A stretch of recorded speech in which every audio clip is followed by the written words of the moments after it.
रास्ते आप बनाते जाओ सफलता के और आपका घर का भेदी ही उन रास्तों में बड़े बड़े गड्ढे करते चल जाए तो क्या कहेंगे। ठीक वैसे ही पूर्व मुख्यमंत्री अशोक गहलोत एक बार फिर से सीएम बनने के रास्ते बना रहे हैं और उस रास्ते में गड्ढा और कोई नहीं बल्कि उनके दाहिने हाथ शांति धारीवाल कर रहे हैं।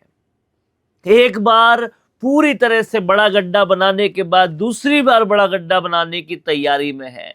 पहली बार जब उन्होंने कहा था कि आला कमान तो अशोक गहलोत ही है और कौन सोनिया गांधी, उसके बाद से सोनिया गांधी और आला कमान ने अशोक गहलोत से बात करना बंद कर दिया और अब एक बार फिर से कोटा छात्र आंदोलन के दरमियान फिर से एक बार शांति धारीवाल ने वही बात की है और डंके की चोट पे करते हुए बोले हैं कि राजस्थान की आला कमान तो अब भी अशोक गहलोत ही है।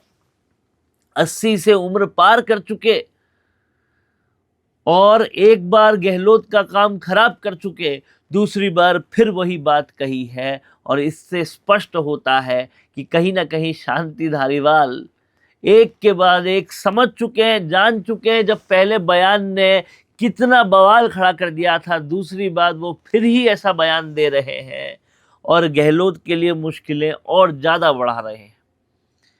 कहीं ना कहीं ये कहना कि राजस्थान में तो आला कमान सिर्फ एक ही है, वो अशोक गहलोत है, ये बताता है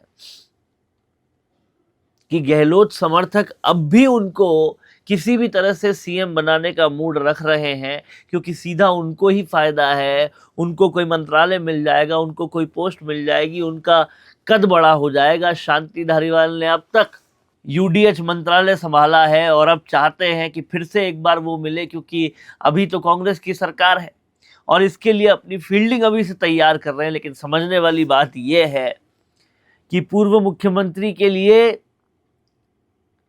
इस तरह की चाटुकारिता करना ये साफ साफ बताता है कि शांति धारीवाल जानते हुए समझते हुए कि ऐसे ही वाक्यों ने एक बार सब कुछ बिगाड़ दिया था, वापस ये काम कर रहे हैं तो कहीं ना कहीं ये बड़ी मुश्किल खड़ी कर रहे हैं पूर्व मुख्यमंत्री अशोक गहलोत के लिए, क्योंकि वैसे भी पार्टी अब सचिन पायलट पे ज़्यादा भरोसा करने लग गई है और रहा सहा जो गहलोत के लिए बाकी है उनको इस तरह की बयानबाजी से ख़त्म करने की पूरी तैयारी है।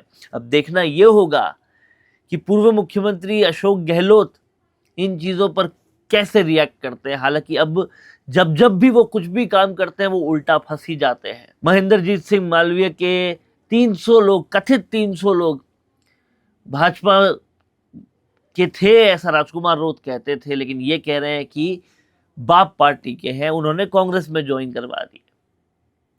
उसके बाद भी बहुत बड़ी कंट्रोवर्सी हुई कि भाई इन सबको पीसीसी दफ्तर क्यों नहीं लेके गए, पूर्व मुख्यमंत्री गहलोत के रेजिडेंस पे क्यों ज्वाइन कराया।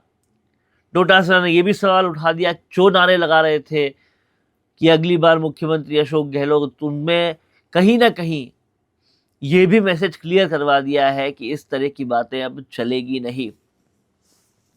लेकिन अब देखना यह होगा कि पूर्व मुख्यमंत्री अशोक गहलोत के राइट हैंड जो फिर से वही भसड़ उत्पन्न कर रहे हैं जो पहले भी हो चुकी थी, इससे गहलोत को कितना गहरा नुकसान होगा, पायलट को कितना फायदा होगा और कहीं ना कहीं शांति धारीवाल के ऐसे बयान देकर कहीं ना कहीं फिर से गहलोत को और गर्त में डालने की तैयारी है। तो ऐसे में क्या कहना चाहते हैं आप लोग? सचिन पायलट के लिए रास्ते अपने आप क्लियर हो रहे हैं और गहलोत के परम मित्र ही उन्हें बर्बाद करने में लगे हुए हैं। क्या ये सच है? क्या कुछ कहना चाहेंगे कमेंट बॉक्स में जरूर लिखिए। देखते रहिए द फैक्ट इंडिया। अपना पॉडकास्ट शुरू करना चाहते हैं और चाहते हैं कि पहले दिन से उसे लाखों लोग देखें, तो अब ये पॉसिबल है जयपुर में। जयपुर का सबसे तेजी से बढ़ता हुआ digital news channel the fact India आपके पॉडकास्ट को वर्ल्ड क्लास बनाने के लिए जयपुर के बीचों बीच श्याम नगर में लाया है world class podcast setup, green screen setup, उसे शूट करने के लिए best state of the art facilities, editor से लेके लाखों फॉलोअर्स और करोड़ों वरी रील्स वाला यूट्यूब चैनल, और ये सब आपको एक ही जगह पर मिलने वाला है। तो पूरी जानकारी के लिए आज ही व्हाट्सएप कीजिए इस नंबर पर।